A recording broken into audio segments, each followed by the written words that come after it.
नमस्कार। कल पता चला कि सफदरजंग हॉस्पिटल की दो डॉक्टर्स को जब वो घर गई तो उनके इलाके के कुछ लोगों ने उनके साथ दुर्व्यवहार किया, ये कह के कि वो कोरोना का इलाज करती हैं और वो अपने इलाके में कोरोना फैला देंगी। इस तरह की हरकत बिल्कुल बर्दाश्त नहीं की जाएगी। सबसे पहले तो हम ये समझ लें कि अब ये जो डॉक्टर्स और नर्सेज आज हमारे लिए काम कर रहे हैं, ये लोग हमारी ज़िंदगी बचा रहे हैं। आज अगर डॉक्टर्स और नर्सेज काम करना बंद कर दें, आप सोच सकते हैं कि कितनी बड़ी मुसीबत हम लोगों के सामने खड़ी हो जाएगी। डॉक्टर्स और नर्सेज एक तरह से दो तरफ से मार झेल रहे हैं।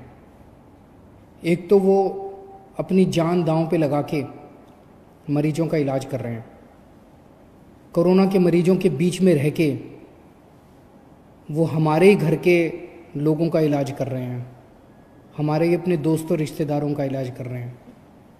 इससे उनको कोरोना हो सकता है। तो एक तो अपनी जान दांव पे लगा रखी है बेचारों ने, और दूसरा जब वो समाज में आते हैं तो उनको पीठ थपथपाने की बजाय, उनको शाबाशी देने की बजाय, उनका शुक्रिया अदा करने की बजाय हम उनके साथ इस किस्म की हरकत करते हैं। हमारे समाज को क्या हो गया है? हमें तो उनका शुक्रिया अदा करना चाहिए। आज सुबह मेरी एलजी साहब की मीटिंग थी सभी सीनियर ऑफिसर्स के साथ, उसमें पुलिस कमिश्नर साहब भी मौजूद थे। तो ये साफ साफ कहा गया कि ऐसी किसी भी हरकत को बर्दाश्त नहीं किया जाएगा। और मुझे खुशी है कि जिन लोगों ने, जिस व्यक्ति ने इन दोनों डॉक्टर्स के साथ बदतमीजी की थी, उसे गिरफ्तार कर लिया गया है। और आज मैं कड़ी चेतावनी देना चाहता हूं उन लोगों को जो किसी भी डॉक्टर या नर्स के साथ बदतमीजी करेंगे, इसे बर्दाश्त नहीं करेंगे और इस सख्त से सख्त सज़ा दिलवा के रहेंगे ऐसे लोगों को जो इतनी कठिन परिस्थितियों के अंदर भी इस तरह की गंदी हरकतें करते हैं। कल हम लोगों ने दिल्ली के अंदर ऑर्डर्स निकाले हैं कि हर व्यक्ति जब घर के बाहर निकलेगा या किसी मीटिंग में जाएगा तो उसको मास्क पहनना ज़रूरी है। ये ऑर्डर हमने, आपको याद होगा 3-4 हफ्ते पहले एक पूरी दुनिया के अंदर कोरोना नया नया आया है, इसके बारे में बहुत ज़्यादा पता नहीं है। एक पूरी दुनिया के अंदर एक ये था कि जो कोरोना का मरीज़ है केवल उसको मास्क पहनने की ज़रूरत है, दूसरों को मास्क पहनने की ज़रूरत नहीं है। ऐसा बार बार कहा भी जाता था। लेकिन अब ये व्यू बदला है और चारों तरफ से अब ये सुनने को मिल रहा है, अन्य कई देशों में सुनने को मिल रहा है, कई देशों से, कि अगर मास्क सब लोग पहनना चालू कर दें तो कोरोना का फैलना काफ़ी हद तक कंट्रोल किया जा सकता है। तो इसीलिए अन्य देशों के एक्सपीरियंस से सीख के हम लोगों ने भी, दिल्ली सरकार ने कल ये रूल निकाला है, ऑर्डर निकाले हैं, ऑर्डर पास किए हैं कि दिल्ली के अंदर हर व्यक्ति के लिए जैसे वो घर से बाहर निकले उसके लिए मास्क पहनना ज़रूरी है।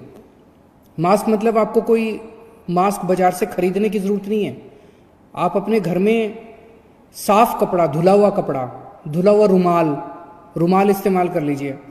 धुला हुआ रुमाल, धुला हुआ कोई भी कपड़ा, उससे मास्क बना लीजिए। बस उसको यहाँ पे बांध लीजिए, नाक और मुंह दोनों ढक जाएं उससे कोरोना आपके अंदर नहीं घुसेगा, तो आप भी सेफ रहेंगे। और अगर मान लीजिए आपको कोरोना है, आपको पता नहीं है आपको कोरोना है, तो आप दूसरे के ऊपर छींक के या खांस के दूसरों को नहीं करेंगे और दूसरों से आप बच जाएंगे। तो ये ध्यान रखिएगा। मैं समझ रहा हूँ कि बहुत ज़्यादा परेशानियाँ लोगों को हो रही हैं इस लॉकडाउन के दौरान, कई तरह की कठिनाइयाँ उठानी पड़ रही हैं, पर ये सारी आप ही के लिए है, आपकी ज़िंदगी बचाने के लिए है। ये सारी चीज़ें अगर हम नहीं करेंगे, आपको पता होगा पिछले 24 घंटे में अमेरिका के अंदर 2000 लोगों की मौत हो चुकी है, 2000 लोगों की पिछले 24 घंटे में। भारत के अंदर उस स्तर पे अगर कोरोना फैल जाए तो कैसे काबू होगा? इसको किसी भी हालत में अपने को रोकना है। तो मास्क पहन के ज़रूर निकलिएगा। कल हमने एक और ऑर्डर पास किया, क्योंकि अभी कोई भी एक्टिविटी नहीं चल रही है, कोई भी अर्थव्यवस्था में कोई भी, ना किसी की दुकान चल रही, ना किसी की फैक्ट्री चल रही, ना कोई नौकरी कर पा रहा, कोई भी काम नहीं हो रहा है। इसीलिए टैक्स आना लगभग सरकार का टैक्स आना बंद हो गया, एक तरह से बहुत कम हो गया है, कम क्या लगभग बंद हो गया है। तो सरकार को महीने 2 महीने के बाद तनख्वाह कहाँ से आएगी, हमें बहुत ज़्यादा कटौती करनी पड़ेगी।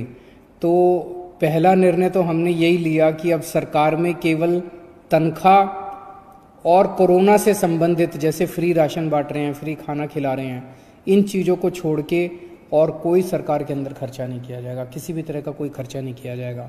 कल हमने ये आदेश पारित कर दिए हैं और आगे भी और भी कटौती करनी पड़ेगी।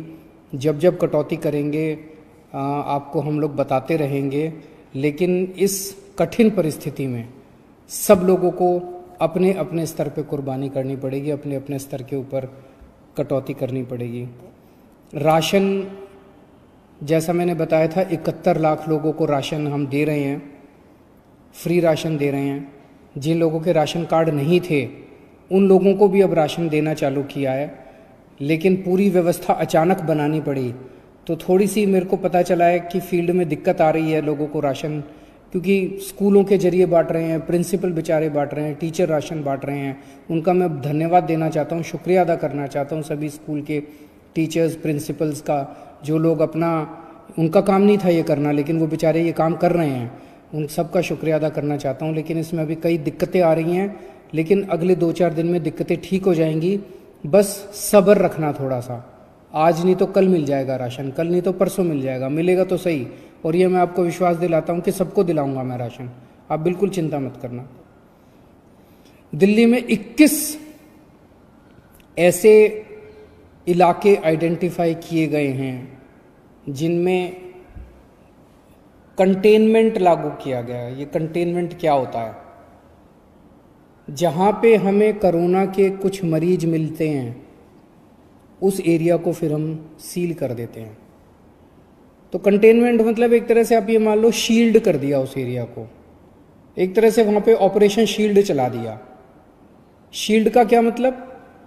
शील्ड में 6 लेटर हैं। एस का मतलब सील कर दिया, उस एरिया को सील कर दिया। यहाँ पे मान लो कुछ केस मिले कोरोना के, तो उस पूरे आसपास के एरिया को सील कर दिया। उस एरिया के लोग बाहर नहीं जाएंगे, बाहर के लोग अंदर नहीं आएंगे, पहली चीज। तो शील्ड का एच का मतलब होम क्वारंटाइन कर दिया। वहाँ के एरिया के लोग अपने अपने घर में रहेंगे, बाहर नहीं निकलेंगे।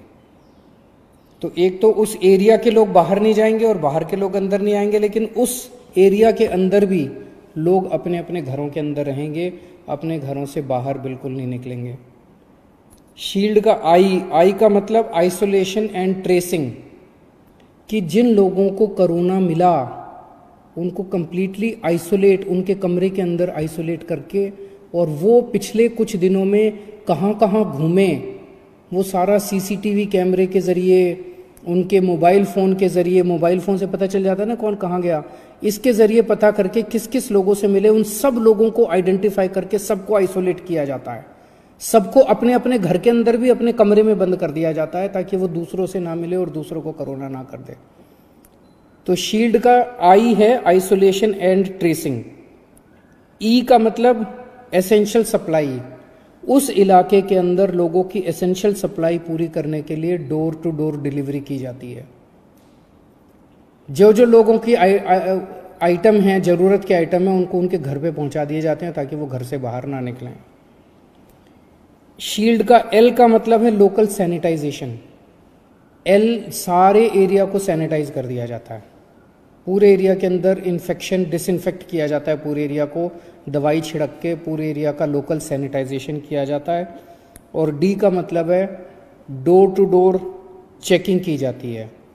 एक एक घर के अंदर जाके ये पूछा जाता है आपके घर में कोई बीमार तो नहीं है, किसी को खांसी तो नहीं हुई, किसी को सांस लेने में दिक्कत तो नहीं है, किसी के शरीर में दर्द तो नहीं है। यही 4 सिम्टम होते हैं कोरोना के। तो एक एक घर के अंदर जाके पूछा जाता है कि पता करने की कोशिश की जाती है कि कोरोना के सिम्टम्स तो नहीं है किसी को। जिन जिन लोगों को कोरोना के सिम्टम्स मिलते हैं उन लोगों को आइसोलेट करके उनके सैंपल लेके और उनकी टेस्टिंग कराई जाती है। तो ये 6 चीजें करते हैं हम।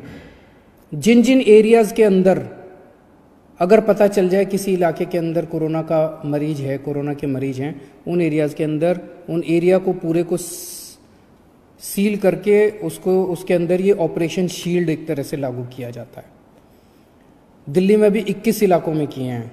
हम नहीं चाहते कि किसी भी स्थिति में दिल्ली में कोरोना फैले, ज़्यादा फैले, इसीलिए सख्त कदम हमें उठाने पड़ रहे हैं। मैं पूरी उम्मीद करता हूं कि आप हमें हमारा साथ देंगे इन सभी कदमों में। आप समझेंगे कि ये क्यों उठा रहे हैं, आप साथ देंगे। जितना आप साथ देंगे, मैंने शुरू में भी कहा था, अगर आपको कोरोना से बचना है तो केवल आप अपने आप को बचा सकते हैं और कोई नहीं बचा सकता। जितना आप घर के अंदर रहेंगे, जितना आप अपने को, अपने परिवार को बचा के रखेंगे, मास्क पहन के रखेंगे, सोशल डिस्टेंसिंग करेंगे, उतना ही हम अपने को, अपने समाज को और अपने देश को कोरोना से बचा सकते हैं। शुक्रिया।